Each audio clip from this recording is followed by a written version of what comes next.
اس سے پہلے کی بات اور اس متن سے پہلے کی بعد کی بات، یہ آپ کا سیاق و سباق کہلائے گا، جو 8 سے 12 سطور تک ہے. ٹھیک ہے جی. اس کے بعد بات کرتے ہیں سیاق و سباق. اکثر بچے لکھتے ہوئے سیاق کی سرخی علیحدہ سے دے دیتے ہیں، سباق کی سرخی علیحدہ سے دے دیتے ہیں، جو بالکل غلط ہے.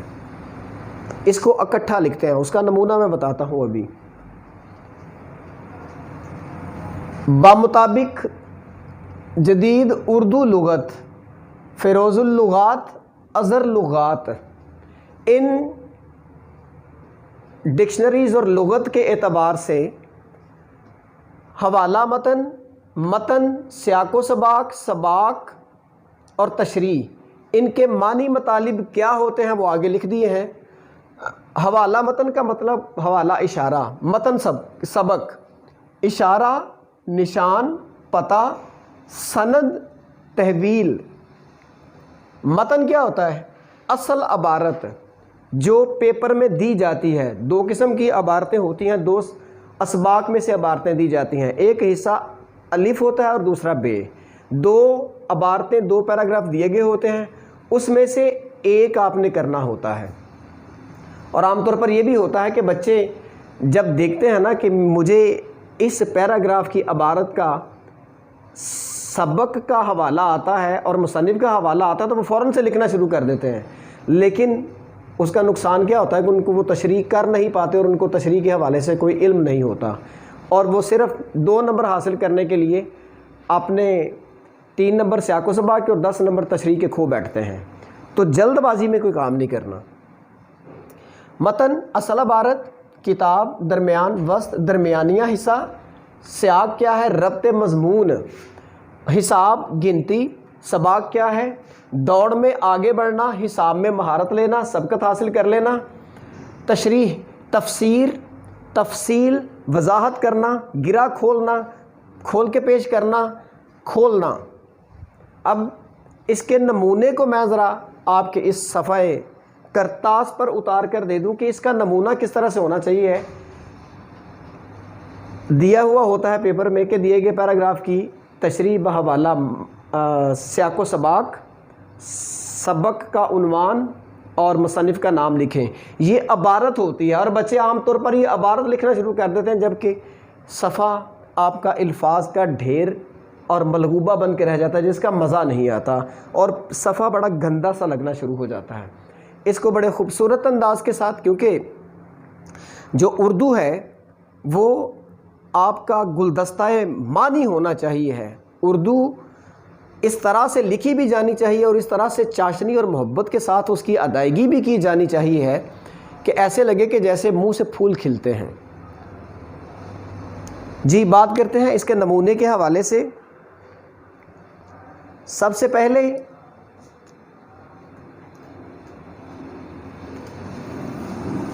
آپ سوال نمبر لکھتے ہیں.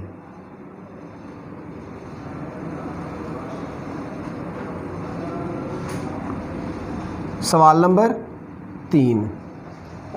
ٹھیک ہے جی. میں نے کوئی اور چیز نہیں لکھی، صرف سوال نمبر دیا بالکل درمیان میں صفحے کے. پھر اس کے بعد کیا کرنا ہے؟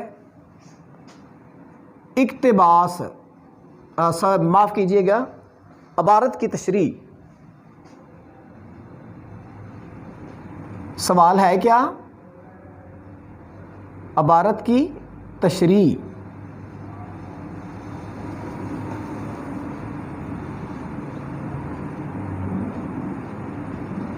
ٹھیک ہے جی. عبارت کی تشریح، وہ جو متن دیا ہوا ہے اس کی تشریح. نیچے آپ آ جائیں. اقتباس. اقتباس کیا ہوتا ہے؟ جو پیراگراف دیا گیا ہوتا ہے پیپر میں اس کا اشارہ دے دیں تاکہ ممتحن کے لیے آسانی ہو جائے. جب اس کے پاس پیپر نہ ہو، وہاں پر کی نہ ہو، تو پھر اس سے وہ آسانی سے دیکھ سکتا ہے، وگرنہ وہ بغیر دیکھے سمجھے جو ہے نا نمبر دینے کی کوشش کرے گا اور نمبر کم ہو جائیں گے. بنو امیہ، پہلے سبق پر بات کر لیتے ہیں اور مناقب عمر بن عبدالعزیز پہ. ٹھیک ہے جی. بنو امیہ کے دفتر اعمال میں، ٹھیک ہے جی، یہ اشارہ ہو گیا۔ نکتہ چینی کرتے ہیں،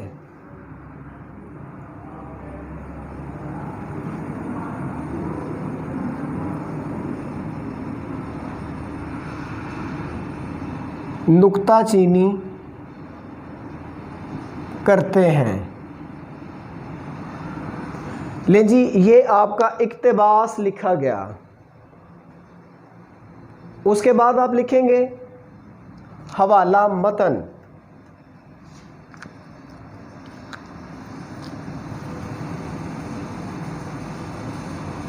ایک جانب لکھ دیں صفحے کی،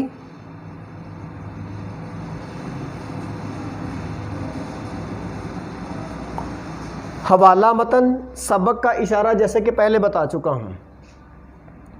نیچے لکھیں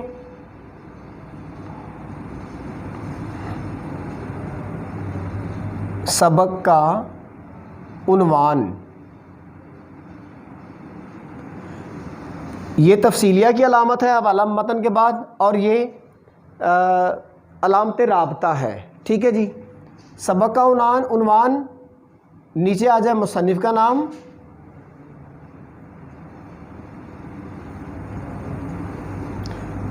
اور اگر جو بچے جن کی سرعت ہے لکھنے میں تیزی ہے وہ نیچے محض بھی لکھ سکتے ہیں، اور وہ نیچے محض بھی لکھ سکتے ہیں، اور اس کی صنف بھی لکھ سکتے ہیں جن کی سپیڈ زیادہ ہے، سرعت سے لکھتے ہیں۔ اب سبق لکھتے ہوئے فرض کریں مناقب عمر بن عبدالعزیز سبق ہے، مناقب عمر بن عبدالعزیز رضی اللہ تعالی عنہ، یہ آپ کا سبق کا عنوان ہے۔ انورٹڈ کاماز میں آئے گا جسے ہم واوین کہتے ہیں۔ کوئی بھی افسانہ، ناول، ڈرامہ جب لکھا جاتا ہے یا کسی کا قول منقول کیا جاتا ہے تو اس کے گرد ہم لوگ واوین لگاتے ہیں۔ مصنف کا نام کیا ہے جی؟ شبلی نعمانی، مولانا شبلی نعمانی رحمت اللہ علیہ، ٹھیک ہے جی۔ محض یہ لیا کہاں سے گیا ہے؟ مقالات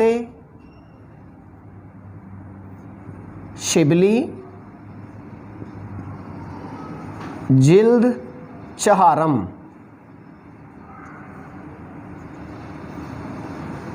اب یہ صنف کیا ہے؟ سیرت نگاری بھی آپ اس کو بول سکتے ہیں، اور خاکہ بھی آپ اس کو کہہ سکتے ہیں، سوانح نگاری بھی کہہ سکتے ہیں، ٹھیک ہے جی۔ سوانح نگاری۔ اب آپ کو نمبر کہاں سے ملنے ہیں؟ ایک نمبر مصنف کا ملے گا، ایک نمبر سبق کے عنوان کا ملے گا۔ محض کا صنف کا نمبر نہیں ہوگا، لیکن ایسا کرنے سے آپ کے نمبر سارے اوورال اگر دیکھے جائیں تو اس میں کوئی 7 نمبر کا فرق پڑ جاتا ہے سارے پیپر میں۔ اس سے پتہ چلتا ہے اس کو ممتحن کو کہ یہ بچہ لائق ہے، فتین ہے، ذہین ہے۔ یہ لکھنے کے بعد نیچے آ جائیں سیاق و سباق۔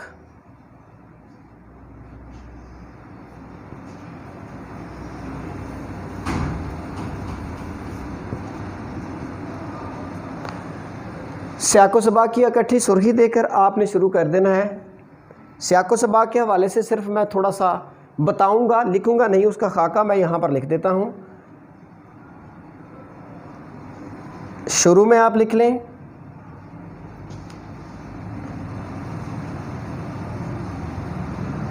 دیے گئے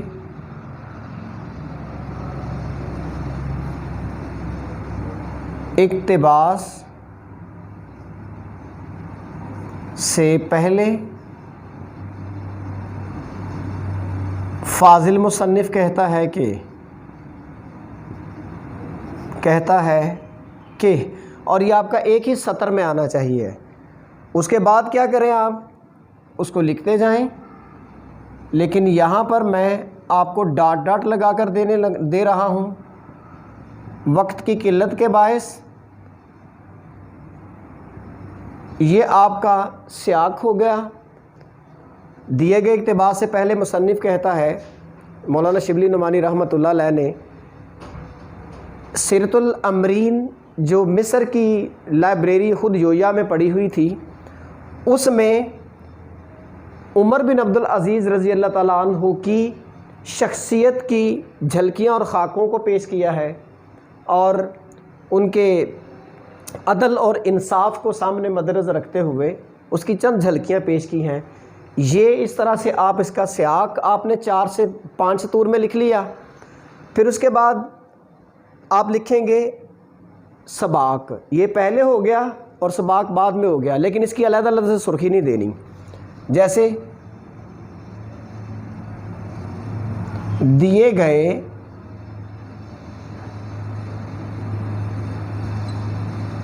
اقتباس کے بعد مصنف کہتا ہے کہ، اب یہاں بھی ڈاٹ ڈاٹ لگا دینے لگا ہوں وقت کی قلت کے باعث، لیکن سمجھانا مقصد تھا سو میں نے آپ کو سمجھا دیا. یہ سیاق و سباق آپ کا 8 سے 12 سطور سے زیادہ نہیں ہونا چاہیے. اب دیے گئے اقتباس کے بعد مصنف کون ہے؟ سید سلیمان ندوی، مولانا شبلی نعمانی رحمۃ اللہ علیہ. حضرت عمر رضی اللہ تعالیٰ عنہ کی مساوات، اصول، ضابطے اور بنو امیہ کی جو ناجائز کارروائیاں تھیں ان کو پیش کرتے ہیں، اور ان کو اسی لیے خلیفہ ثانی کہا جاتا ہے، عمر ثانی کہا جاتا ہے، کیونکہ ان کے دور کے اندر خلفائے راشدین کی اخلاق کی، ان کے ضابطوں کی جھلکیاں دکھائی دیتی ہیں. تو یہ چند لفظ لکھنے کے بعد جب آپ نے 4 سطور لکھ لیے یا 5 سطور لکھ لیے، تو اس کے بعد آپ تشریح پہ آ جائیں گے. یہ سیاق و سباق آپ کا کتنی لائنوں کا ہو گیا؟ 8 سے 12 سطور کا. اور اس کے نمبر کتنے ہیں؟ 3. کتنے نمبر ہیں جی؟ 3. اور 10 نمبر کی آپ کی تشریح ہو جائے گی. میں ادھر ایک صفحہ جو ہے وہ لگا کے دے دیتا ہوں یا نیچے لکھ دیتا ہوں تاکہ آپ کو اس بات کا بھی پتہ رہے کہ اسی کے نیچے آپ نے تشریح لکھنی ہے.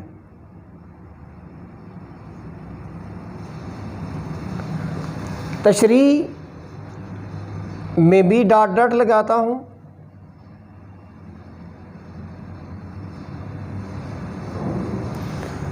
اب تشریح کی طوالت کتنی ہوتی ہے؟ دیے گئے متن سے، یہ والا متن جو پیراگراف دیا ہوا ہے، اس پیراگراف سے 3 گنا زیادہ ہونی چاہیے اس کی تشریح. اور تشریح کے حوالے سے میں نے آپ کو بتا دیا، کھولنا، تفصیل سے پیش کرنا، وضاحت کرنا، تفصیل سے کسی بات کو پیش کرنا. تشریح اور یہ سارے کا سارا سوال آپ کا 3 صفحوں سے زیادہ نہیں ہونا چاہیے. اور صفحہ کیا ہوتا ہے؟ کسی بھی صفحے کا سامنے والا ایک صفحہ، اس کا پچھلے والا دوسرا، اور اس سے اگلا تیسرا. اس طرح سے اس کی طوالت ہونی چاہیے. تشریح میں یاد رکھیے گا، آپ کو اجازت ہوتی ہے کہ آپ اس میں متبادل مواد لکھ سکیں جو اس دیے گئے پیرے سے تعلق کرتا ہے. جیسے کہ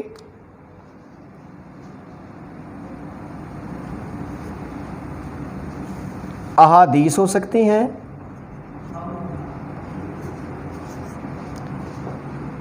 آیات ہو سکتی ہیں،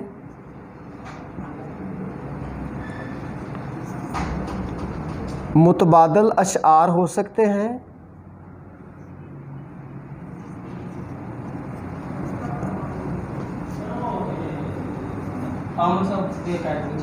اقوال ہو سکتے ہیں،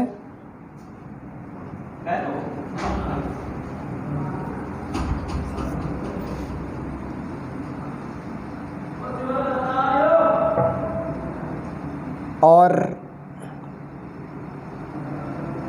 بس یہ حوالے کی لکھنی ہوتی ہیں۔ اکثر یوں ہوتا ہے کہ ہمارے بچے جب ان کو تشریح کے لیے کہا جاتا ہے تو وہ اس متن کی تشریح کرنے کی بجائے وہ اس کا خلاصہ لکھ دیتے ہیں، اور ایسا کرنا بالکل غلط ہے۔ ایسا آپ لاہ عمل اختیار نہیں کریں گے۔ متن کو، اس دیے گئے پیراگراف کو، عبارت کو مختلف زاویہ نگاہ سے آپ نے اس طرح سے بڑھانا ہوتا ہے کہ وہ متن سے 3 گنا زیادہ اس کی تشریح ہو جائے۔ یہ ہے اس کی تشریح کا طریقہ، خلاصہ نہیں لکھتے۔